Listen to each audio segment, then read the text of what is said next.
নম্বর করণীয় রমজানের চাঁদ দেখা। এখন সবাই চাঁদ দেখে ফেসবুকে আর টেলিভিশনের সামনে। চাঁদ আকাশে দেখতে হবে। কোথায় দেখা যাক বা না যাক, আমরা কোথায় তাকাবো? আকাশে তাকাবো। কেন? নবীজি সাহাবায়ে কেরাম আকাশে চাঁদ খুঁজেছে, আমরাও খুঁজবো। উদ্দেশ্য হলো সুন্নাহ আদায় করা। সহিহ বুখারীর বর্ণনা 1909 নম্বর হাদিস। রাসূলুল্লাহ সাল্লাল্লাহু আলাইহি ওয়াসাল্লাম বলেন, সুমু লিরুয়াতিহি ওয়া আফতিরু লিরুয়াতিহি। তোমরা চাঁদ দেখে রোজা রাখো, চাঁদ দেখে ঈদ করো। তাহলে 1 নাম্বার চাঁদ দেখা। 2 নাম্বার চাঁদ দেখার পর দোয়া পড়া। তিরমিজির হাদিস 3451 নম্বর হাদিস। রাসূলুল্লাহ সাল্লাল্লাহু আলাইহি সাল্লাম যখন নতুন চাঁদ দেখতেন তখন এই দোয়াটা পড়তেন, আল্লাহুম্মা আহিল্লাহু আলাইনা বিল ইমনি ওয়াল ঈমান ওয়াস সালামাতি ওয়াল ইসলাম রব্বি ওয়া রাব্বুকাল্লাহ। নবীজি একটা দোয়া পড়তেন, আল্লাহুম্মা আহিল্লাহু আলাইনা বিল ইমনি ওয়াল ঈমান ওয়াস সালামাতি ওয়াল ইসলাম রব্বি ওয়া রাব্বুকাল্লাহ। এই দোয়াটা পড়া। 3 নাম্বার, রমজানের চাঁদ দেখে যাওয়ার পর প্রথম রাতটা, ওই রাতে অন্যান্য ইবাদতের পাশাপাশি গুরুত্বপূর্ণ একটি ইবাদত হলো তারাবির নামাজ পড়া। তারাবি সাহাবায়ে কেরামের ঐক্যমতে 20 রাকাত তারাবি, সাহাবায়ে কেরামের ঐক্যমতে 20 রাকাত তারাবি ধীরস্থির ভাবে পড়া। সহিহ বুখারীর বর্ণনা 2009 নম্বর হাদিস। রাসূলুল্লাহ সাল্লাল্লাহু আলাইহি ওয়াসাল্লাম বলেন, মান কামা রমাদানা ঈমানাও ওয়া ইহতিসাবা গুফিরা লাহু মা তাকদ্দামা মিন যামবি। যে ব্যক্তি ঈমানের সাথে সওয়াবের আশায় রমজানের রাতের বেলা সালাত আদায় করবে, তার আগের গুনাহগুলো মাফ করে দেওয়া হবে। তাহলে 3 নাম্বার তারাবি পড়া। 4 নাম্বার তারাবির নামাজে কোরআন তেলাওয়াত করা, নামাজের বাহিরেও কোরআন তেলাওয়াত করা। রমজানে একা একা যে নামাজগুলো পড়বেন এগুলোতেও কোরআন তেলাওয়াত প্রচুর করবেন, আর নামাজের বাহিরেও কোরআন তেলাওয়াত করবেন। তো 4 নাম্বার কোরআন তেলাওয়াত করা। কোরআন তেলাওয়াত মনোযোগ সহকারে করা।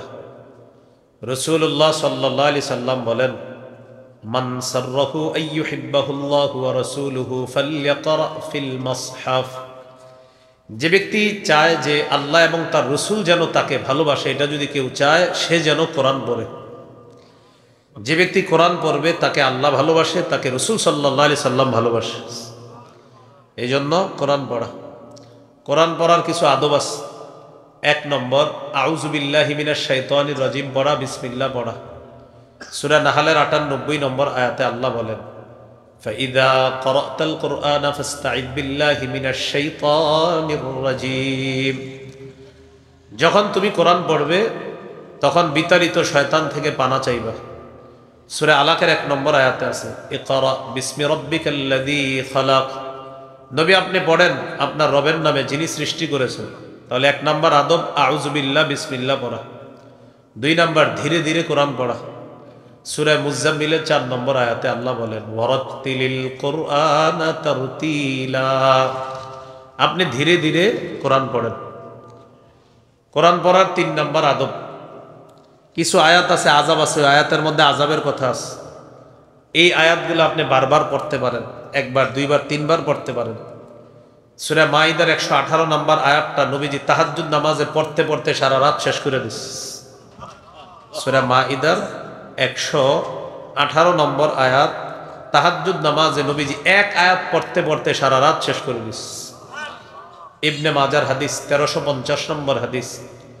আবু যর গিফারি রাদিয়াল্লাহু তাআলা আনহুর বর্ণনা, তিনি বলেন, আমি রাসূলুল্লাহ সাল্লাল্লাহু আলাইহি সাল্লামকে দেখলাম তিনি তাহাজ্জুদ নামাজে সূরা মাইদার একটি আয়াত তেলাওয়াত করছে, হাত্তা আসবাহা হাত্তা ইয়ারুদ্দুহা। 1 আয়াত পড়তে পড়তে নবী সকাল করে দিছে, বারবার 1 আয়াত পড়ছে। এখন আমাদের অনেকের মাথায় চলে আসছে, এইটা কি আয়াত যে আয়াত নবী বারবার পড়ছে? আয়াতটা হলো, আল্লাহ বলেন, ইন তুআযিবহুম ফাইন্নাহুম ইবাদুক ওয়া ইন তাগফির লাহুম ফাইন্নাকা আনতাল আজিজুল হাকীম। আল্লাহ যদি আপনি তাদেরকে শাস্তি দেন তারা তো আপনারই বান্দা, আর তাদেরকে যদি আপনি ক্ষমা করে দেন আপনি মহাপরাক্রমশালী মহাপ্রজ্ঞাময়, আপনি চাইলে তাদেরকে ক্ষমাও করে দিতে পারেন। উম্মতের পেরেশানিতে নবীজি এই আয়াতটা বারবার সারা রাত পড়ছে। তাহলে কি শিখলাম? আযাব সম্বলিত আয়াত দোহরায়া দোহরায়া বারবার পড়া যায়। এলো কোরআনের 3 নাম্বার আদব। কোরআন পড়ার 4 নাম্বার আদব সুললিত কণ্ঠে কোরআন পড়া। সুললিত কণ্ঠে কি পড়া? কোরআন পড়া। এই একটা ছেলে, মুফতি সাইদ আহমদ কলরব সাইদ ভাইয়ের আগে একটা ছেলে কোরআন পড়ছে। হ্যাঁ, আমি তখন উজুখানায় ছিলাম, বিতির বাকি ছিল তো উজুখানায় ছিলাম, উজু করতেছিলাম। অসাধারণ কোরআন তেলাওয়াত করছে। কোরআন তেলাওয়াত সুন্দর আওয়াজে তেলাওয়াত করা। কে পড়ছে এটা? হ্যাঁ, আবু হুরায়রা। কে এটা? মাশাআল্লাহ, খুব সুন্দর হয়েছে। নাসাইর 1015 নম্বর হাদিস। এই হাদিসে আছে যায়্যিনুল কুরআনা বিআসওয়াতিকুম, তোমরা তোমাদের কণ্ঠে কোরআনকে সুন্দর করো, অর্থাৎ সুললিত কণ্ঠে তোমরা কোরআন পড়ো। সুললিত কণ্ঠে কোরআন পড়ো। তাহলে 4 নাম্বার সুন্দর কণ্ঠে কোরআন পড়া। 5 নাম্বার আদাব, কোরআন পড়ার সময় স্পন্দন সৃষ্টি করে কোরআন পড়া। সহিহ বুখারীর বর্ণনা 5047 নম্বর হাদিস। আব্দুল্লাহ ইবনে মুগাফফাল রাদিয়াল্লাহু তাআলা আনহুর বর্ণনা, তিনি বলেন রাআইতু রাসূলুল্লাহি সাল্লাল্লাহু আলাইহি ওয়াসাল্লাম ইয়াকরাউ ওয়া হুয়া আলা নাকাতিহি আও জামালি, আমি রাসূলুল্লাহ সাল্লাল্লাহু আলাইহি সাল্লামকে দেখলাম তিনি উটের উপরে বসা, ওয়াহিয়া তাসিরু বিহি, উট নবীকে নিয়ে চলতেছে, উট নবীকে নিয়ে চলতেছে। আমি নবীজিকে দেখলাম তিনি 26 নম্বর পারার 10 নম্বর পৃষ্ঠায় একটা সূরা আছে, সূরাতুল ফাতহ। এই সূরাটি হলো মক্কা বিজয় সম্পর্কিত সূরা। আমি নবীজিকে দেখলাম এই সূরাটি নবীজি তেলাওয়াত করতেছিলেন। ওয়া হুয়া ইউরাজ্জিউ, নবী স্পন্দন সৃষ্টি করে অসাধারণ কণ্ঠে কোরআন তেলাওয়াত করতেছিলেন। তাহলে 5 নাম্বার সুরের মাঝে মাঝে খুব ঢেউ দেওয়া, এটা পারে অনেকে, সবাই পারে না। দেখবেন কিছু হাফেজ শব্দের তেলাওয়াত শুনলে মনে আরো পড়ুক আরো পড়ুক, ভালো লাগতেছে। হ্যাঁ, মানে পারতেছে, সুন্দরভাবে পড়তে পারতেছে। এলো 5 নাম্বার আদব। 6 নম্বর ক্ষেত্র বিশেষ কোরআন আস্তে পড়া। তিরমিজির 1335 নম্বর হাদিস। আপনি সাহারির সময় উঠছেন, ওইটা দেখেন আপনার স্ত্রী ঘুমায়, সবাই ঘুমায়, 2টা বাজে উঠছেন, ওই টাইমে কোরআন পড়তেছেন, তখন কোরআন আস্তে পড়া যেন তাদের ঘুমের ডিস্টার্ব না হয়। قال رسول الله صلى الله عليه وسلم الجاهر بالقرآن كالجاهر بالصدقة والمسر بالقرآن كالمسر بالصدقة, প্রকাশ্যে কোরআন তেলাওয়াত করা প্রকাশ্যে সদকা করার মতো, গোপনে কোরআন তেলাওয়াত করা গোপনে সদকা করার মতো। ক্ষেত্র বিশেষ গোপনে কোরআন তেলাওয়াত করা আদব।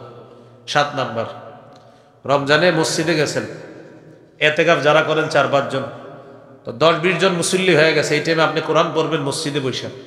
এখন আপনি তো একা পড়তেছেন কোরআন, আরেকজনে তাসবিহ পড়তেছে, আরেকজনে নামাজে আছে।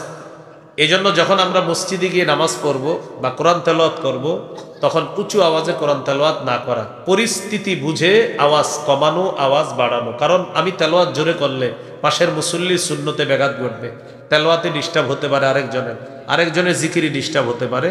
তাহলে কি শিখলাম? 7 নাম্বার আদব, পরিস্থিতি বুঝে আওয়াজ বাড়ানো আওয়াজ কমানো তেলাওয়াতের। মুসনাদে আহমদের হাদিস।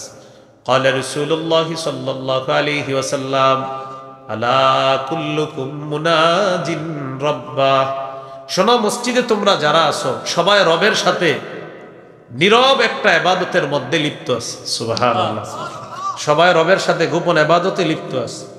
ফালা ইউজিয়ান্না বা'দুকুম বা'দা, তোমাদের কেউ যেন কাউকে কষ্ট না দেয়। ওয়ালা ইয়ারফা'আন্না বা'দুকুম আলা বা'দিন ফিল কিরাআহ, কোরআন উঁচু আওয়াজে পড়ে আরেকজনের ইবাদতে যেন বিঘ্নতা না ঘটাও। এটা হলো 7 নাম্বার আদব। 8 নাম্বার আদব, কোরআন পড়ার সময় যেন মনে হয় আপনি আল্লাহরে ভয় পাইতেছেন, এইভাবে কোরআন পড়া। কোরআন পড়বেন যখন যেন আপনার দেখলে মনে হয় লোকটা আল্লাহকে ভয় পায়। ইবনে মাজার 1339 নম্বর হাদিস।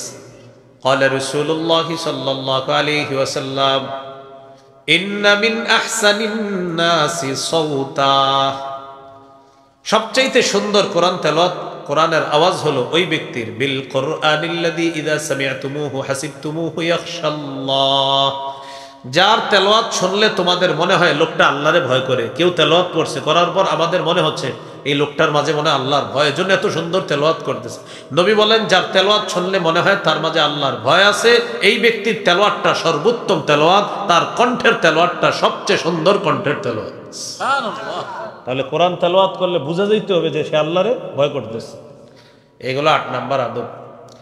9 নম্বর আদব, আযাবের কোনো আয়াত আসলে সাথে সাথে একটু আপনি আল্লাহর কাছে দোয়া করবেন, আল্লাহ এখানে আপনি কবরের আযাবের কথা বলছেন, আপনার কাছে কবরের আযাব থেকে পানা চাই। আর যদি তাসবিহের কোনো আয়াত দেখেন তখন ওই জায়গায় তাসবিহ পড়বেন, সুবহানাল্লাহ সুবহানাল্লাহ সুবহানাল্লাহ। যেমন আল্লাহ কোরআনে বলছেন, ইয়া আইয়ুহাল্লাযীনা আমানু যকুরুল্লাহা যিকরান কাসীরা, হে ঈমানদারগণ তোমরা বেশি বেশি আল্লাহর জিকির করো, ওয়াসাব্বিহুহু বুকরাতাও ওয়া আসীলা, সকাল সন্ধ্যা আল্লাহর তাসবিহ পাঠ করো। তো তাসবিহ পাঠের আয়াতটা পাইছেন, বাস কিছুক্ষণ তাসবিহ পাঠ করেন, সুবহানাল্লাহ সুবহানাল্লাহ সুবহানাল্লাহ। আযাবের একটা আয়াত পাইছেন, সূরা নাজিয়াতের মধ্যে আছে, ফাআম্মা মান তাগা ওয়া আথারাল হায়াতাদ দুনিয়া, যে ব্যক্তি নাফরমানি করে, দুনিয়াকে প্রাধান্য দেয়, ফাইন্নাল জাহিমা হিয়াল মাওয়া, তার ঠিকানা হলো জাহান্নাম। সাথে সাথে বলে নেন, আল্লাহ জাহান্নাম থেকে পানা চাই, আল্লাহ জাহান্নাম থেকে পানা চাই। তাহলে 9 নম্বর আদব কি শিখলাম? আযাবের কোনো আয়াত আসলে আল্লাহর কাছে আযাব থেকে পানা চাওয়া, আর তাসবিহের কোনো আয়াত আসলে তাসবিহ পড়া। কানান নবিয়্যু সাল্লাল্লাহু আলাইহি ওয়াসাল্লাম ইযা মাররা বিআয়াতিন ফিহা আযাবুন তাআওয়াদা, রাসূলুল্লাহ সাল্লাল্লাহু আলাইহি সাল্লাম যখন কোনো আয়াত তেলাওয়াত করতেন, যদি এটার মধ্যে আযাবের কথা থাকতো নবীর সাথে সাথে আল্লাহর কাছে আশ্রয় চাইতেন। ওয়াইদা কানা ফিহি তানজিহুন, আর যদি ওয়াইদা কানা ফিহা ফিল আয়াতি তানজিহুন, যদি আয়াতের মধ্যে কোনো তাসবিহের কথা থাকতো, আল্লাহর পুত পবিত্রতা বর্ণনার কথা, সাব্বাহা, নবী সাথে সাথে তাসবিহ পাঠ করতেন। তাহলে 9 নাম্বার, আযাবের আয়াত আসলে আল্লাহর কাছে আযাব থেকে পানা চাওয়া, তাসবিহের কথা আসলে তাসবিহ পাঠ করা। 10 নাম্বার, কোরআনের যেই জায়গায় একালিফ টান আছে একালিফ টাইনা পড়া, দুই আলিফ 3 আলিফ একালিফ টান, আপনার কিছু মদ আছে মদগুলো আপনার বুঝে শুনে পড়া। সহিহ বুখারীর 5046 নম্বর হাদিস, এই হাদিসের মধ্যে আছে, আনাস রাদিয়াল্লাহু তাআলা আনহুকে জিজ্ঞাসা করা হলো, কাইফা কানাত কিরাআতুন নবী সাল্লাল্লাহু আলাইহি ওয়াসাল্লাম, আচ্ছা নবীজির কেরাত কেমন ছিল? হযরত আনাস বললেন, কানাত মাদ্দান, নবীজির কেরাত ছিল টেনে টেনে তিনি কেরাত পড়তেন।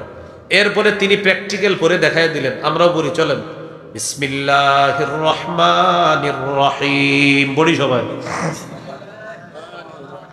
এবার দেখেন কি বলতেছি, ইয়ামুদ্দু বিসমিল্লাহ, তিনি বিসমিল্লাতে এক আলিফ টেনে পড়তেন, বিসমিল্লাহ। ওয়ায়ামুদ্দু বির রহমান, তিনি রহমানে এক আলিফ টেনে পড়তেন। ওয়ায়ামুদ্দু বির রহিম, তিনি রহিমে এক আলিফ টেনে পড়তেন। অর্থাৎ নবী কিভাবে টেনে টেনে পড়তেন সাহাবী এটা প্র্যাকটিক্যাল দেখায় দিচ্ছে। তাহলে কি শিখলাম? 10 নাম্বার, কোরআনের যে জায়গায় যত আলিফ টান আছে এই টানগুলা দিয়ে আমরা পড়ব ইনশাআল্লাহ। 11 নাম্বার, কোরআন পড়তে পড়তে যদি আপনার মাঝে কোনো ক্লান্তি এসে যায়, বাস কোরআন বন্ধ করে কিছুক্ষণ রেস্ট নেন, রেস্ট নিয়ে আবার কোরআন পড়েন। অর্থাৎ পড়তে পড়তে আপনার এখন মন চাইতেছে অনেকক্ষণ তো বললাম, একটু পরে পড়ি আবার, বাস যখন দেখবেন অন্তর ভালো কাজ করতেছে পড়তে থাকবেন পড়তে থাকবেন, যখন দেখবেন না একটু অনীহা কাজ করতেছে বাস বন্ধ করেন, অন্য আমল করেন, আবার কোরআন পড়েন।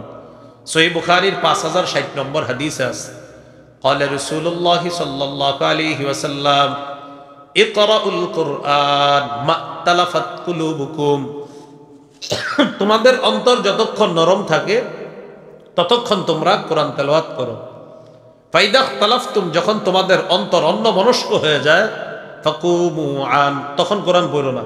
যতক্ষণ মনোযোগ থাকবে ততক্ষণ কোরআন পড়ো, আর যখন দেখবা মনোযোগ একটু অন্যদিকে চলে গেছে তখন আর কোরআন পড়বা না, একটু বিরতি নাও, তখন আবার তুমি তেলাওয়াত করবা একটু পরে, বিসমিল্লাহ।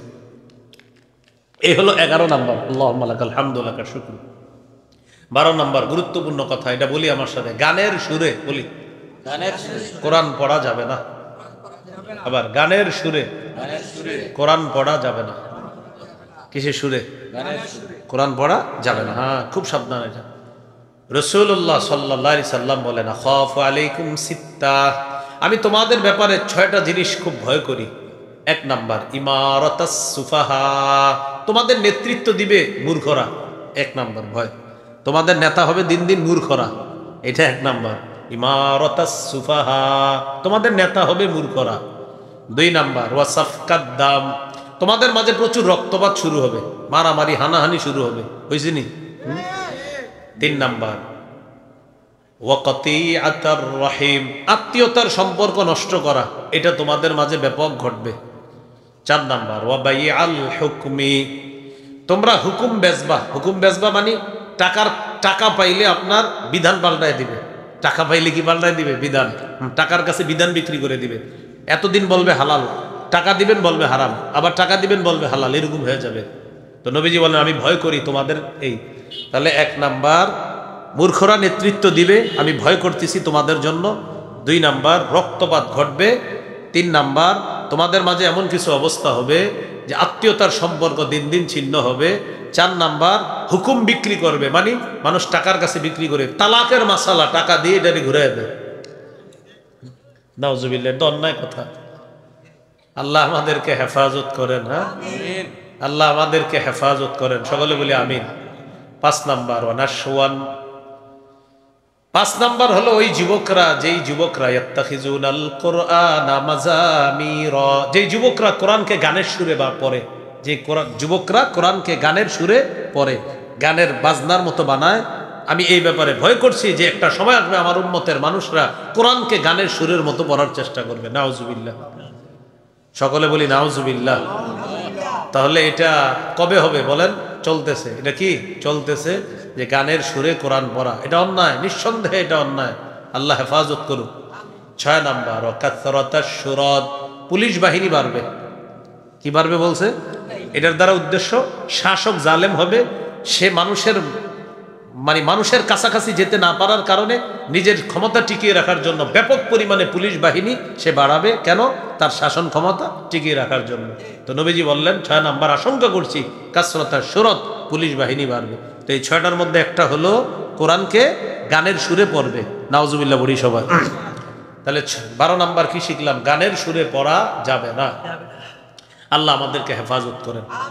13 নাম্বার সেজদার আয়াত পড়লে সেজদা দিবেন।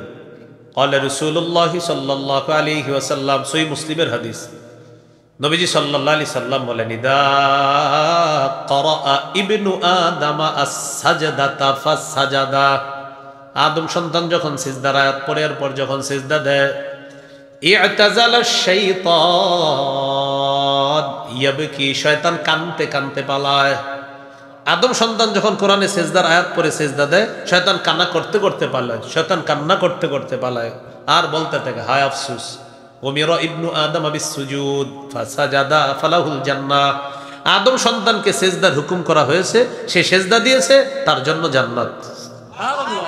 ওয়া উমিরতু বিসসুজুদ আবাইতু ফালিয়ান নার, আমাকেও সেজদার হুকুম করা হয়েছে, আমি অস্বীকার করেছি, তাই আমার ঠিকানা জাহান্নাম। ইবলিস বলবে। তাহলে আমরা সেজদার আয়াত পড়ে যখন সেজদা দেই, ইবলিস কি করে? দৌড়ায় পালায়। তো দৌড়ায় পালাইতে পালাইতে বলে যে আদম সন্তানের তাকে সেজদার হুকুম করা হয়েছে, তাই কোরআনে সেজদার আয়াত পড়ে সে সেজদা দেয়, এজন্য তার ঠিকানা জান্নাত। আমাকেও হুকুম করা হয়েছে সেজদা করার জন্য, আমি করি নাই, আমার ঠিকানা জাহান্নাম। এটা ইবলিস বলবে। তাহলে ইবলিসের রাগায় দেওয়ার এটা আমরা চেষ্টা করবো, আমরা সেজদা দিয়া ওরে রাগ বাড়ায় দেব, ঠিক আছে না? এই 13টা আদব বললাম কোরআন পড়ার। তাহলে মনে আসেনি? রমজানে ভুলে গেছেন। 1 নাম্বার 4 তালাশ করবো, 2 নাম্বার দোয়া পড়বো, 3 নাম্বার তারাবি পড়া, 4 নাম্বার তারাবিতে কোরআন পড়া, তারাবির বাহিরেও কোরআন পড়া। বলি ইনশাআল্লাহ। আল্লাহ তাআলা তৌফিক দান করেন। 5 নাম্বার তাহাজ্জুদ পড়বেন। সাহারির সময় উঠবেন, ওইটা তাহাজ্জুদ পড়বেন। কমপক্ষে 8 রাকাত তাহাজ্জুদ পড়ার চেষ্টা করবেন। 8 রাকাত তাহাজ্জুদ পড়া রাসূল সাল্লাল্লাহু আলাইহি সাল্লামের 12 মাসের সুন্নত। আপনি চাইলে আজকেও পড়তে পারেন, আজকে রাতে। তো 12 মাসের সুন্নত হলো 8 রাকাত তাহাজ্জুদ পড়া। আর তারাবি সাহাবায়ে কেরামের ঐক্যমতে এটা শুধু 1 মাসের আমল, শুধু রমজানের আমল। হ্যাঁ, মনে রাখতে হবে। তারাবি হলো রমজানের প্রথম রাতে 20 রাকাত পড়বেন, এটা সাহাবায়ে কেরামের ঐক্যমত। আর 8 রাকাত তাহাজ্জুদ এটা শুধু রমজানের আমল না, এটা সারা বছরের আমল, 12 মাসের আমল। এটাই আম্মাজান আয়েশা সিদ্দিকা রাদিয়াল্লাহু তাআলা আনহাকে জিজ্ঞাসা করা হয়েছে, নবীজির রমজানের আমল কি? তখন আম্মাজান বলছেন রমজান এবং রমজানের বাহিরে। কি বলছে? রমজান এবং, তো রমজান 1 মাস, বাহিরে কয় মাস? আরো 11 মাস। মোট হইল কয় মাস? এই 12 মাস নবী 8 রাকাত তাহাজ্জুদ পড়তেন, 3 রাকাত বিতির পড়তেন, এই 11। এইটাই না লাগায় দেয় অন্য জায়গায়। হ্যাঁ, তো যাই হোক, তাহলে 5 নাম্বার তাহাজ্জুদ পড়া। তিরমিজির 2616 নম্বর হাদিস, রাসূল সাল্লাল্লাহু আলাইহি সাল্লাম বলেন বরকতের 3টা দরজা। 1 নাম্বার আস-সাওমু জুন্নাহ, রোজা রাখা বরকতের দরজা। 2 নাম্বার আস-সাদাকা, সদকা করা বরকতের দরজা। সদকা এমন একটা ইবাদত, তুতফিউল খাতিআতা কামা ইউতফিউল মাউন নার, পানি যেমন আগুনকে নিভিয়ে দেয়, সদকা তেমন গুনাহগুলোকে ধুয়ে মুছে সাফ করে দেয়। সুবহানাল্লাহ। 3 নাম্বার ওয়া সালাতুর রাজুলি মিন জাওফিল লাইল, রাতের বেলা তাহাজ্জুদ পড়া। এই 3টা ইবাদত বাড়াবেন। দেখেন আমাদের কারো অনেকের ঘরে বরকত থাকে না, অনেক সময় টাকা পয়সার অভাব, আপনি 3 ইবাদত বাড়ায় দেন। রোজা রাখেন, নফল রোজা রাখা শুরু করেন। 2 নাম্বার সদকা দেন, 2 টাকা হইলেও সদকা করেন। আর 3 নাম্বার আপনি তাহাজ্জুদ নামাজ পড়েন, আল্লাহ তৌফিক দান করেন। আমিন। 6 নাম্বার রমজানের ইবাদত, তাহাজ্জুদ পড়ার পর সাহরি খাবেন। এখন সাহরি খাওয়ার পরেও কিন্তু তাহাজ্জুদ করতে পারবেন। আমি আগে বুঝাই, একটু আমার সাথে বলেন। তাহাজ্জুদের সম্পর্ক সময়ের সাথে, খাবারের সাথে না। আপনি সাহরি খাওয়ার পরে যদি দেখেন এখনো 30 মিনিট আছে, তাহাজ্জুদ পড়েন, কোনো সমস্যা নেই, হ্যাঁ, পড়া যাবে। তাহলে সাহরি খাওয়া 6 নম্বর আমল। সহিহ বুখারীর বর্ণনা 1921 নম্বর হাদিস, যায়েদ ইবনে সাবিত রাদিয়াল্লাহু তাআলা আনহুর বর্ণনা, তিনি বলেন তাসাহহারনা মা রাসূলিল্লাহি সাল্লাল্লাহু আলাইহি ওয়াসাল্লাম, আমরা নবীজির সাথে সাহরি খেয়েছি। 1923 নম্বর হাদিস বুখারীর, ক্বালা রাসূলুল্লাহি সাল্লাল্লাহু আলাইহি ওয়াসাল্লাম তাসাহহারু, তোমরা সাহরি খাও, ফাইন্না ফিস সাহুরি বারাকাতান, সাহরির মধ্যে বরকত আছে। তাহলে 6 নম্বর আমল হলো সাহরি খাওয়া। আরেকটা কথা, সাহরিতে খেজুর খাবেন। খেজুর 12 মাস খাওয়ার চেষ্টা করবেন। প্রতিদিন সকালে খালি পেটে 7টা খেজুর খান। যদি আজওয়া খাইতে পারেন 7টা, লাম ইয়াদুররুহু সুম্মুন, 20 খাওয়াই দিলেও আপনার ক্ষতি করবে না। খেজুর এটা 12 মাস খাইতে হবে। আর রমজানে সাহরির সময় খেজুর খাওয়া। ক্বালা রাসূলুল্লাহি সাল্লাল্লাহু আলাইহি ওয়াসাল্লাম নি'মা সাহুরুল মুমিনি আত-তাম, নবীজি বলেন সাহরিতে খেজুর খাওয়া এটা মুমিনের কতই না উত্তম খাদ্য। বাচ্চাদেরকে খেজুর খাওয়াবেন, মেধা বাড়বে। খাওয়ায় তেঁতুলের আচার, মেধা কমে। খাওয়ায় তেঁতুলের আচার তো এই মেধা কমে, খাওয়াই তুমি খেজুর। গর্ভবতী স্ত্রীকে খেজুর খাওয়াতে হবে, এক টক খাইতে চায় তো খাওয়ায় তেঁতুল, তো এই জন্য মেধা কমে, খাওয়াই তুমি খেজুর। হ্যাঁ, তাহলে সাহরিতে খেজুর খাওয়া এগুলো 6 নম্বর আমল। সাহরি খাইলেন, খাওয়ার পর এবার 7 নম্বর আমল, রোজা শুরু হয়ে গেল আপনার, একটু পরে রোজা শুরু হয়ে যাবে। সহিহ বুখারীর বর্ণনা 1901 নম্বর হাদিস, ক্বালা রাসূলুল্লাহি সাল্লাল্লাহু আলাইহি ওয়াসাল্লাম মান সামা রমাদানা ঈমানান ওয়া ইহতিসাবা গুফিরা লাহু মা তাকদ্দামা মিন যামবি, কেউ যদি রমজানের রোজা রাখে ঈমানের সাথে সওয়াবের আশায়, তার আগের গুনাহগুলো মাফ। তিরমিজির 614 নম্বর হাদিস, রাসূলুল্লাহ সাল্লাল্লাহু আলাইহি ওয়াসাল্লাম বলেন আস-সাওমু জুন্নাতুন হাসিনা, রোজা হলো জাহান্নাম থেকে বাঁচার জন্য মজবুত ঢাল হলো রোজা। তিরমিজির 723 নম্বর হাদিস আছে, কেউ যদি একটা রোজা ইচ্ছাকৃতভাবে নষ্ট করে, যদিও শরীয়তের বিধান 60টা রোজা কাফারা, এটা শরীয়তের বিধান, কিন্তু সে যদি সারা জীবনও রোজা রাখে, এক রোজার ঘাটতি পূরণ হবে না। একটা রোজার দাম আল্লাহর কাছে এত বেশি, এই জন্য রোজা নষ্ট করে না আল্লাহর রাসূল। তাহলে 7 নাম্বার রোজা রাখা। 8 নাম্বার দান করা। এখন আজকে দান করছেন, রমজানের দানের মাত্রা আরো বাড়িয়ে দেওয়া।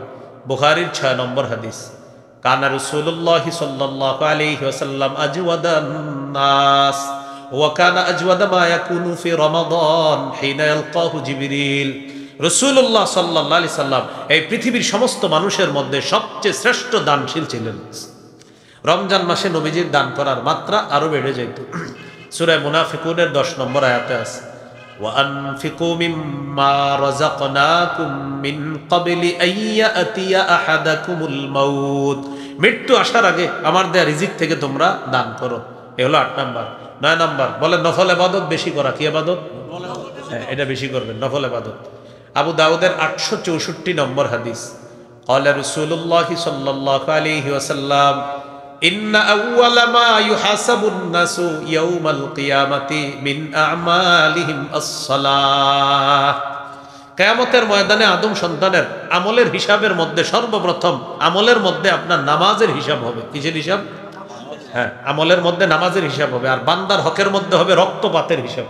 আল্লাহর হকের ক্ষেত্রে হবে নামাজের হিসাব, আর বান্দার হকের ক্ষেত্রে রক্তপাত ঘটাইছে যারা, এই হিসাব হবে।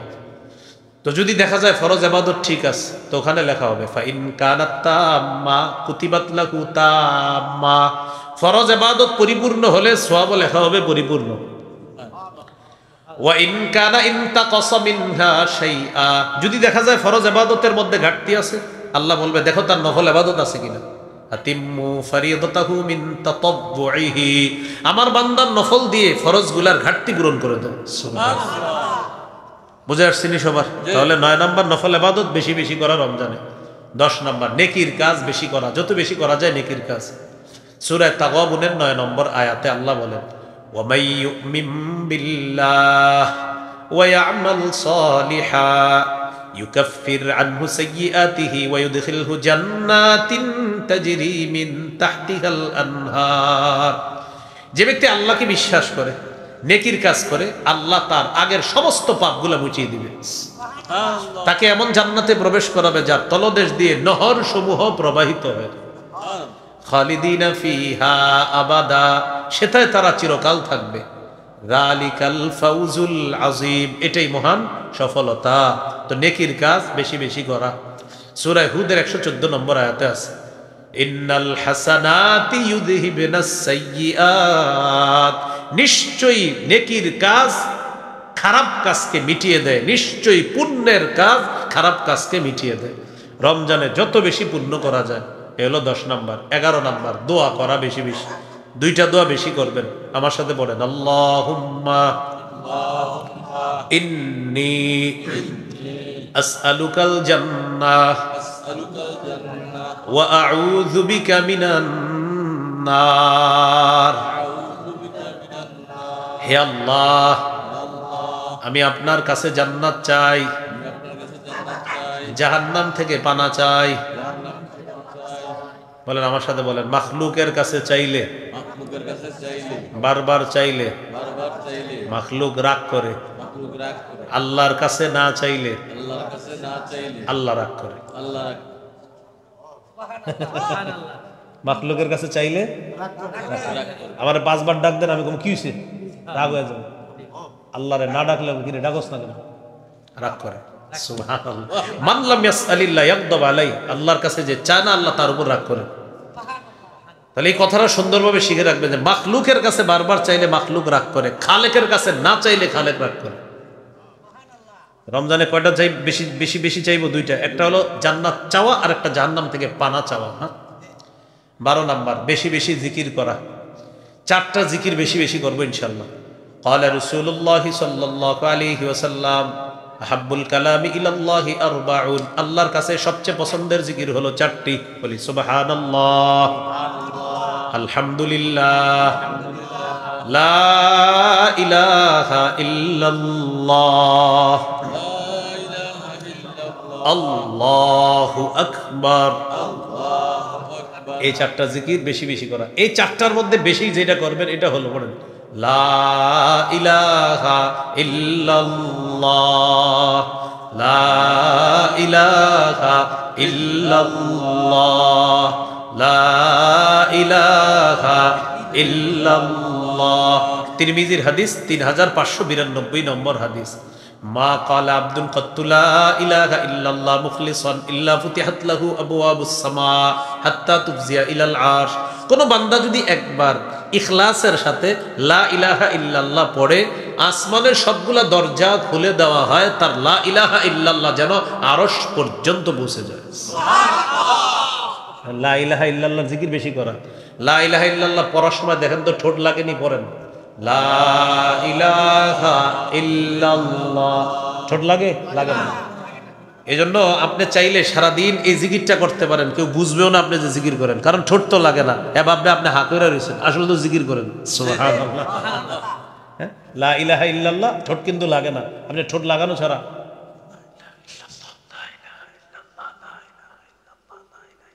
ঠোঁট লাগে না, ভাববে হা কইরা রইছেন, আসলে তো আরো সে পর্যন্ত আপনার জিকির পুষতেছে। ঘরে মা বোনদেরকে শিখাই দিবেন যে তুমি যখন রান্না করবা এই জিকির করতে থাকো, জিকির করতে থাকো। আল্লাহ তৌফিক দান করে। তাহলে 12 নাম্বার রমজানের আমল জিকির করা। 13 নাম্বার ইফতার করা। 14 নাম্বার ইফতার করানো। 15 নাম্বার ইফতারের সময় দোয়া করা। আবার বলছি 13 ইফতার করা, 14 ইফতার করানো। ইফতার করানো প্রতিবেশী যদি আপনার ধনীও হয় তাও ইফতার পাঠাবেন। রোজাদারকে ইফতার করানো সওয়াব। 2-3টা খেজুর হইলেও পাঠাই দিন, 1-2টা খেজুর, অথবা আপনার 2-3 জন ইফতার নিয়ে বসছেন, এই টাইমে মনে করেন একজন যাইতেছে, আরে ভাই আসেন বসেন খান ইফতার করেন। হ্যাঁ, ইফতার মুসলমান করবে, একজনের ইফতার 2-3 জনও করা যায়, ওগুলো কোনো সমস্যা না। 3 জন মিলে আপনারা ইফতার করার জন্য বসছেন, হঠাৎ 2-3 জন মুসলমান যাইতেছে, এই টাইমে আজান দিয়ে দিছে মাগরিবের, তো বেচারা ইফতার কিনতেও তার সময় লেগে যাবে। ভাই কই যান? ভাই ইফতারের সময় হয়ে গেছে, ইফতার কিনতে হবে। আরে বসেন আমাদের সাথে, কি ইফতার করেন, বসেন এখানে। 3 জনের ইফতার 4-5 জন 6 জনও খাওয়া যায়, সমস্যা নাই, আল্লাহ প্রচুর বরকত দান করে। তাহলে 13 নাম্বার ইফতার করা, 14 নাম্বার ইফতার করানো, 15 নাম্বার ইফতারের সময় দোয়া করা। তিরমিজির হাদিস 3598 নম্বর হাদিস, সালাসাতুন লা তুরাদ্দু দাওয়াতুহুম, 3 ব্যক্তির দোয়া ফিরিয়ে দেওয়া হয় না। 1 নাম্বার আস-সাইমু হাত্তা ইফতিরা, ইফতার সামনে নিয়ে যখন রোজাদার দোয়া করে তার দোয়া ফিরিয়ে দেওয়া হয় না। একটু কল্পনা আনেন তো, সামনে আপেল, মালটা, আঙ্গুর, কমলা সব সামনে আপনার, আলুর চপ, বেগুনি, পেঁয়াজু, এরপরে শরবত সব সামনে, 5 মিনিট বাকি আছে এখন ইফতারের, কিন্তু সব সামনে, খাইতে মন চাইতেছে কিন্তু খান না। কেন খান না? এখন দেখেন কি পরিমাণ আল্লাহর ভয় থাকলে এতগুলা লোভনীয় খাদ্য আপনি খাইতেছেন না, কি পরিমাণ আল্লাহর ভয় থাকলে এই লোভনীয় খাদ্যগুলা খান না, তাহলে আল্লাহর সাথে আপনার সম্পর্কটা কত গভীর চলতেছে তখন। ওই টাইমে দোয়া করলেই কবুল। তাহলে ইফতারের সময় দোয়া করা। 16 নাম্বার রমজানের শেষ দশকে এতেকাফ করা। বুখারীর 2033 নম্বর হাদিস, কানা রাসূলুল্লাহ সাল্লাল্লাহু আলাইহি ওয়াসাল্লাম ইয়াতাকিফু ফিল আশরিল আওয়াখির মিন রমাদান, রাসূলুল্লাহ সাল্লাল্লাহু আলাইহি সাল্লাম রমজানের শেষ দশকে ইতিকাফ করতেন। 17 নাম্বার লাইলাতুল কদর তালাশ করা। সূরা কদরের 3 নম্বর আয়াত আছে, লাইলাতুল কদরি খায়রুম মিন আলফি শাহর, লাইলাতুল কদর 1000 মাসের চাইতে উত্তম। 21, 23, 25, 27, 29 এই 5টা বেজর রাত্রে লাইলাতুল কদর তালাশ করা। রাসূলুল্লাহ সাল্লাল্লাহু আলাইহি সাল্লাম বলেন, মাইয়াকুম লাইলাতুল কদরি ঈমানাও ওয়া ইহতিসাবা, যে ব্যক্তি লাইলাতুল কদরে জাগ্রত হবে, দাঁড়িয়ে নামাজ পড়বে, ইবাদত করবে, মোট কথা জাগ্রত হবে। আমি এলাকাবাসী হিসাবে সবাইকে বলবো, লাইলাতুল কদরে বাস ঘুমাইনি না, 21, 23, 25, 27, 29 ঘুমানোই দরকার নেই, ইবাদত বন্দেগীতে কাটায় দেন। যারা এই রাত্রিগুলো জাগ্রত করবে, তো 5 রাতে জাগা মানে আপনি লাইলাতুল কদর পেয়ে গেছেন। আপনি তো জানেন না কবে, এই 5 রাতের যে কোনো এক রাত আল্লাহ তার আগের গুনাহগুলো মাফ করে দেবে। আর আপনার ভাগ্য নির্ণয় হয়, ভাগ্য আপনার লাইলাতুল কদর, ভাগ্য রজনী, তো আল্লাহর কাছে দোয়া করেন বেশি বেশি, আল্লাহ কি আছে জানি না, ভালোই কিছু যেন হয়, এরকম বলা, আল্লাহ তৌফিক দান করেন। 18 নাম্বার সর্বশেষ কথা, সদকাতুল ফিতির আদায় করা। রমজানের শেষ দশকের ওলামায়ে কেরামের কাছ থেকে জানবেন সদকাতুল ফিতির কত হয় বছর, ওইটা আদায় করে দেওয়া। এই 18টা কথা মনে থাকবে তো ইনশাআল্লাহ? আচ্ছা, 7টা বর্জন করব, 7টা বিষয় বর্জন করব। কয়টা? 7টা। 1 নাম্বার একটু বলি আমার সাথে, ঝগড়া বর্জন করব। ঝগড়া বর্জন করব বলেন, কেউ যদি ঝগড়া করতে আসে 2 বার বলবো আমি রোজাদার, আমি রোজাদার। তাহলে এই রমজানে আমাদের সাথে কেউ ঝগড়া করলে কয়বার বলবো আমি রোজাদার? 2 বার। আমি রোজাদার, আমি রোজাদার। বুখারীতে আসছে, নবীজি বলেন, কেউ তোমার সাথে ঝগড়া করলে রমজানে তুমি 2 বার বলবা আমি রোজাদার, আমি রোজাদার। হ্যাঁ, 2 বার বলে দিবেন। সহিহ বুখারীর 1904 নম্বর হাদিসে আছে, ইদা কানা ইয়াউমু সাওমি আহাদিকুম ফালা ইয়ারফুস ওয়ালা ইয়াসখাব ফাইন সাবাহু আহাদুন আও কাতালা ফালইয়াকুল ইন্নী ইমরুউন সাইম, ওয়া ফি রিওয়ায়া ইন্নী ইমরুউন সাইমুন মাররাতাইন। কেউ যদি রমজান মাসে রোজাদারের সাথে ঝগড়া করে, রোজাদার অশ্লীল কথা বলবে না, খারাপ কথা বলবে না, তার সাথে যদি কেউ ঝগড়া করে বাদানুবাদে লিপ্ত হয়, সে বলবে আমি রোজাদার, আমি রোজাদার। কয়বার? 2 বার। তাহলে 1 নাম্বার ঝগড়া বর্জন করা। 2 নাম্বার অনর্থক কথা বর্জন করা। অনর্থক কথা কারে কয় দেখেন? হোসেন ভাই, এটা কি টুপি? আসলে টুপি? এটা তো টুপি, এটা অনর্থক কথা। এটা কি বলে না? এটা কি? আমি 3 বার কেন জিজ্ঞাসা করলাম? এটা তো টুপি। এই টুপিরে কেন্দ্র করে 50টা কথা বলছি, অনর্থক কথা। এটা কি টুপি? তো হ্যাঁ টুপি, তো আসলে টুপি, তো আসলেই তো টুপি, এটা তো টুপি, এটা হলো অনর্থক কথা। বুঝে আসছেন? এই অনর্থক কথা না বলা। অনেকে আমরা অনেক সময় এগুলো কি বাঁশ না, আমি আমনে করে জিজ্ঞেস দিচ্ছি এগুলো কি বাঁশ? তো এগুলো তো বাঁশই, তো রড না, এগুলো অনর্থক কথা। সহিহ বুখারীর বর্ণনা 2477 নম্বর হাদিস, রাসূলুল্লাহ সাল্লাল্লাহু আলাইহি ওয়াসাল্লাম বলেন, ইন্নাল্লাহা কারিহা লাকুম সালাসান, আল্লাহ তোমাদের জন্য 3টি বিষয় অপছন্দ করেছেন। কিলা ওয়া ক্বাল, অনর্থক কথা বলা, ওয়া ইদাআতাল মাল, সম্পদ নষ্ট করা, ওয়া কাসরাতাস সুআল, আজাইরা অনর্থক প্রশ্ন করা, এগুলো আল্লাহ অপছন্দ করেছেন। তো যাই হোক, 2 নাম্বার কি শিখলাম? অনর্থক কথা বলবো না। 3 নাম্বার মিথ্যা বর্জন করা। একটু আমার সাথে বলি, মিথ্যা কথা সমস্ত পাপের আম্মা। মিথ্যা কথা সমস্ত পাপের মা। মিথ্যা বর্জন করা। সহিহ বুখারীর বর্ণনা 1903 নম্বর হাদিস। এই হাদিসে আসছে রাসূল সাল্লাল্লাহু আলাইহি ওয়াসাল্লাম বলেন, মান লাম ইয়াদা কাওলা যুর ওয়াল আমালা বিহি ফালাইসা লিল্লাহি হাজাতুন ফি আইয়াদা তাআমা ওয়া শারাবা। কোন ব্যক্তি রোজা রেখা যদি মিথ্যা কথা ছাড়তে না পারে, তার না খাওয়া আর পানি না পান করার মধ্যে আল্লাহর কাছে কোনো গুরুত্ব নেই। যে তুমি রোজা রাখছো, কয় হ্যাঁ। মিথ্যা কথাও বলো, কয় হ্যাঁ। তোমার এই না খাওয়া আর রোজা রাখা আল্লাহর কাছে কোনো গুরুত্ব নেই, তুমি মিথ্যাই ছাড়তে পারো। তাহলে 3 নাম্বার মিথ্যা বর্জন করা। 4 নাম্বার গীবত বর্জন করা। এখানে একটা সুন্দর বাংলা বলি, যে আমল ধ্বংসের, বলি নীরব ঘাতক গীবত। এটা লেমনেটিং করে ঘরে টানায় রাখবেন, যে আমল ধ্বংসের নীরব ঘাতক গীবত। আপনি জানবেনও না যে আপনার নেক আমলগুলা কেমনে আরেকজনের খাতায় চলে যাচ্ছে। আমল ধ্বংসের নীরব ঘাতক গীবত। তাহলে গীবত করবো না, ঠিক আছে তো ইনশাআল্লাহ? হ্যাঁ। 4 নাম্বার গীবত বর্জন করা। আল্লাহ হেফাজত করেন। এবার বলি, ঝগড়া কি দিয়ে করি? মুখ দিয়ে। অনর্থক কথা কি দিয়ে হয়? মিথ্যা কি দিয়ে হয়? গীবত কি দিয়ে হয়? ক্লাসকে দেখে জিব্বাটা তালা মারতে হবে। এই জিব্বাকে এই রমজানে, বলি এই রমজানে, খানা থেকে, পানি থেকে জিব্বাকে হেফাজত করার পাশাপাশি ঝগড়া থেকে, অনর্থক কথা থেকে, মিথ্যা গীবত থেকে হেফাজত করব। তাহলে এই রমজানে খাবো না, মিথ্যাও বলবো না। যদি মানে খানা খাওয়া যাবে না, একটু খানা খাওয়া যাবে না রোজাদার, তো ভাই আপনি কথা বলেন না কেন? ভাই আমি গীবত করবো না কেন? রোজা রাখলে গীবতও করা যায় না, খানাও খাওয়া যায় না। আর কি ভাই আপনি কথা বলেন না, রমজানে কথা কম বলেন কেন? ভাই রমজানে যেমন না খাওয়া তেমনি মিথ্যাও না বলা। আরে ভাই কিছু বলেন, ভাই রমজানে না খেয়ে থাকতে হয়, যেমন অনর্থক কথা না বলেও থাকতে হয়। এইভাবে রমজানে জিব্বাটাকে খানা থেকেও দূরে রাখা, গীবত, মিথ্যা, ঝগড়া এগুলা থেকেও দূরে রাখা। মনে থাকবে তো ইনশাআল্লাহ? যত বেশি ইবাদত করা যায়। তিরমিজির 2616 নম্বর হাদিস, হাল ইয়াকুব্বুন নাস ফিন্নারি আলা ওয়ুজুহিহিম আও আলা মানাখিরিহিম ইল্লা হাসাইদু আলসিনাতিহিম। বেশিরভাগ মানুষের মাথাটা নিচে, পাগুলা উপরের দিকে দিয়ে ধাক্কাইতে ধাক্কাইতে জাহান্নামে নিক্ষেপ করা হবে শুধু জিহ্বার অপরাধের কারণে। আল্লাহ আমাদেরকে হেফাজত করেন। একটা হাদিস শোনায় আমি সামনের দিকে যাচ্ছি, বাস আর 2-3 মিনিটের মধ্যে শেষ হয়ে যাবে। এক সাহাবী নবীজিরে বললেন, মা আখওয়াফু মা তাখাফু আলাইয়া। তিরমিজির 2410 নম্বর হাদিস, ইয়া রাসূলুল্লাহ, আমার ব্যাপারে সবচেয়ে বিপজ্জনক বিষয় আপনি কোনটা মনে করেন? এক সাহাবী নবীজিকে বলতেছে, আমার সবচেয়ে বিপজ্জনক বিষয় কি মনে করেন? আখাদা বিল ইনসানি নাফসি। নবী নিজের জিহ্বা মোবারক ধরে বললেন, হাদা, এটা, এটা তোমার সবচেয়ে বিপজ্জনক, এটা। তাহলে জিহ্বাকে নবীজি সবচেয়ে বিপজ্জনক অঙ্গ বলছে। তাহলে আমরা জিহ্বাকে হেফাজত করবো। আচ্ছা, 5 নাম্বার অশ্লীলতা বর্জন করা। কি বর্জন করা? অশ্লীলতা।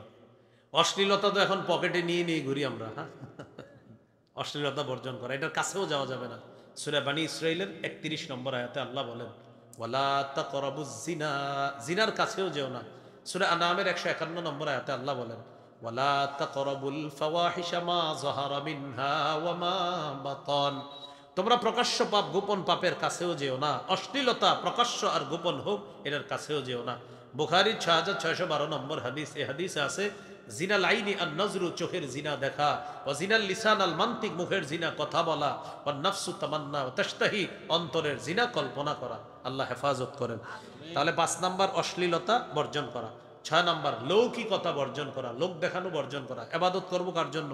আল্লাহর জন্য। বাস লৌকিকতা বর্জন করা। বুলুগুল মারাম হাদিসের কিতাব 440 নম্বর হাদিস। এই হাদিসে আসছে, রাসূলুল্লাহ সাল্লাল্লাহু আলাইহি ওয়াসাল্লাম বলেন, ইন্না আখওয়াফা মা আখাফু আলাইকুম আশ-শিরকুল আসগরু আর-রিয়া। তোমাদের ব্যাপারে আমি সবচেয়ে ভয় করি ছোট শিরিকের। ছোট শিরিক হলো লোক দেখানো, ইবাদত করা। হাদিসের একটা কিতাব আছে সহিহ ইবনে খুজাইমা, 1 নম্বর খণ্ড, 2 নম্বর খণ্ড, 140 নম্বর পৃষ্ঠা। এখানে আছে, রাসূল সাল্লাল্লাহু আলাইহি সাল্লাম বলেন, ইয়াকুম আশ-শিরকাস সারাইর, তোমরা গোপন শিরিক থেকে বাঁচো। গোপন শিরিক হলো রিয়া, লোক দেখানো ইবাদত। হাদিসের একটা কিতাব সহিহুত তারগীব, এই কিতাবে 30 নম্বর হাদিসের মধ্যে আছে, দাজ্জালের ফিতনার চেয়েও লোক দেখানো ইবাদতের ফিতনা আরো বড় ফিতনা। লোক দেখানো ইবাদত দাজ্জালের ফিতনার চেয়ে আরো বড় ফিতনা। রাসূলুল্লাহ সাল্লাল্লাহু আলাইহি সাল্লাম বলেছেন, যে আমি তোমাদের ব্যাপারে সবচেয়ে বেশি ভয় করি দাজ্জালের ফিতনার চেয়েও যেটা বেশি সেটা হলো তোমরা গোপন শিরকে লিপ্ত হবা তথা লোক দেখানো ইবাদত করবা। আল্লাহ হেফাজত করেন, আমিন। সর্বশেষ 7 নাম্বার, অপচয় বর্জন করা। অপচয় করা যাবে না। ইফতার এতগুলা বানায় পরে শরবত খায় আর খাইতে পারে না। ইফতার বানায়, ইফতারের আগে কি মনে হয় জানেন না? আমারও মনে হয় যে আমি সব খামো, আসলে কিছুই না। এরকম সবাই ইফতার সামনে নিয়ে কি মনে হয় আমি মনে হয় আজকে পুরা না মইজেল রসুলপুর আশেপাশে যা আছে সব ইফতার আমি একা খামো। এটা মনে হয় কখন? ইফতারের আগে। যে বিসমিল্লাহ বইলা বাস শরবতটা নিছেন একটু পরে এই খা তোরা খা। অপচয় না করা, হ্যাঁ অপচয় করা যাবে। ইফতার যতটুকু বানান হালকা, অপচয় না করা। প্রয়োজনে যদি বেশি হয় আশেপাশের অনেকে ডাক দেন, ডাক দিয়ে খাওয়াই দেন। হ্যাঁ এটা খাওয়াই দেন। আব্বার মধ্যে এই সিফারটা আমি দেখছি। হ্যাঁ আব্বা জমা করতো না, এটা জানেন আপনার আসাদগিরও যখন ছিল জমা করতো না, যা তো আসতো সব ইচ্ছা মতো খাওয়াই দিত। এটা হাফেজ সাহেব বলতে পারবে, আর হাফেজ সাহেবের ছেলেরা যারা আছে কাউসার ভাই নাসার ভাই এরা বলতে পারবে, আর হোসেন ভাই বলতে পারবে। ইফতার জমা করতো না কখনো, বাড়িতেও যত থাকতো পিচ্ছি পোলাবান টোলাবান রাস্তায় যিনি সব দিনে ডাইকা খাওয়াই দিত। পরে আম্মারে খালি প্রেশার দিত আরো বেশি বানাও বেশি বানাও, কারে খাওয়াবেন? পিচ্ছি পোলাবান আছে রাস্তায়, এগুলার খাওয়াবো। ইফতার যদি বেশি বানান বাস খাওয়াই দিন, অন্য আর যারা আছে এদেরকে ডাইকা খাওয়াই দিন। বাকি যেটা বললাম অপচয় করেন না, যতটুকু পারেন খান। আর যদি বেশি বানান মুসলমানদের ডাকেন, বাচ্চা পোলাবান যারা আছে এদেরকে ডাইকা খাওয়াই দেন, অপচয় করা যাবে না। তাহলে এই হলো 7 নাম্বার, অপচয় থেকে আমরা বাঁচব। আল্লাহ তাআলা বলেছেন ওয়ালা তুবাযযির তাবযীরা, অপচয় করো না। আল্লাহ আমাদের সকলকে যে কথাগুলো শুনলাম বললাম করণীয়গুলো করা, বর্জনীয়গুলো বর্জন করার তৌফিক দান করেন। তাহলে 18টা করণীয় আর 7টা বর্জনীয়, কটা হলো? 25টা। হ্যাঁ, এই 25টা কথা আমরা সবাই গুরুত্ব সহকারে অনুধাবন করে জীবনে যেন বাস্তবায়ন করতে পারি। আজকে যদিও শেষের অংশের কথা হয়েছে কম, কিন্তু শেষেরগুলা গুরুত্বপূর্ণ বেশি। হ্যাঁ, শেষে যেগুলো বললাম জিহ্বাকে নিয়ন্ত্রণ করা, আল্লাহ হেফাজত করেন। আমিন ওয়া আখিরু দাওয়ানা আলহামদুলিল্লাহি রাব্বিল আলামিন। আলহামদুলিল্লাহি রাব্বিল আলামিন ওয়াল আকিবাতু লিল মুত্তাকিন ওয়াস সালাতু ওয়াস সালামু আলা সাইয়্যিদিল আমবিয়াল মুরসালিন ওয়া আলা আলিহি ওয়া আসহাবিহি আজমাইন। রব্বানা